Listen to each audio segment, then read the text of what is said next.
and other officials who make these deals for taxpayer subsidy, tax dollars, to challenge them to make sure that the communities are not left behind. For example, the Beltline is the biggest investment project in the city. And so we see people being moved out without regard to their place in the community, history of these communities. We want to have a conversation with these spenders of taxpayer dollars to make sure there is a return on investment to the community, to the particular people in the community, not just some nebulous Atlanta's better for it, but actually where people are concerned. Have you made an attempt to reach out to the mayor, reach out to the council, set up a meeting, try to have some sort of dialogue, and what's been the response?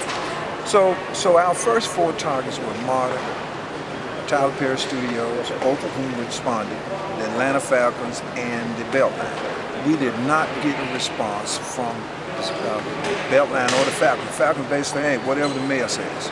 So this press conference is to reassert that this is a concern of the Naacp, and then we will be continuing to work with it. We know there's going to be a change in the politics. We got a new mayor being elected next year, new council.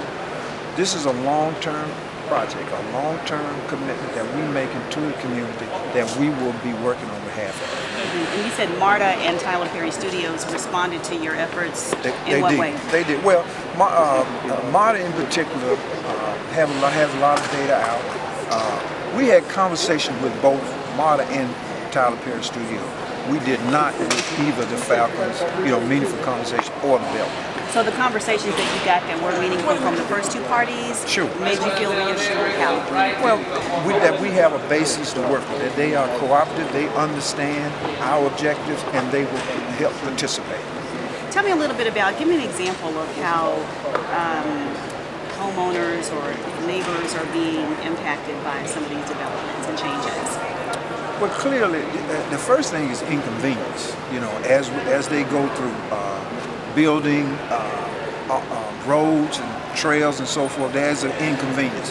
But what we don't want to happen is that these taxpayer dollars are funded to speed up, used to speed up gentrification, where the people who are there now will be forced to move out. That is a big concern of ours. And so it sounds to me, if I'm getting this right, as if you're upset because there are certain entities that are not responding to your efforts to speak for the community. I don't want to mischaracterize what I'm hearing today. We're not upset. We're just stating what ought to happen, and that we will be monitoring all of these projects to ensure that it happens. And this is not something hostile, you said? Absolutely not. This is we are a community organization, and so we just acted on behalf of those who cannot speak for themselves.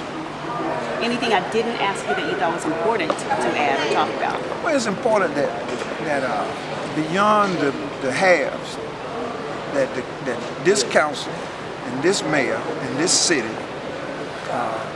should be concerned about those who don't have. Now, we have to understand how we got it. We had 151 years of post-emancipation oppression.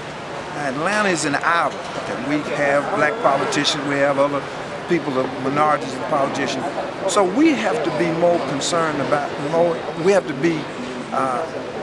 we have to know that what the effects of racial oppression has done has been a legacy, particularly in the South.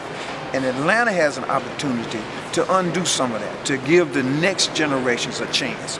Better housing, better opportunity, transportation, access to jobs. Atlanta has to lead the South and maybe the nation in this regard. And so we want to make sure that the NAACP wants to make sure it happens, and that we are involved in the dialogue, that all issues are put on the table.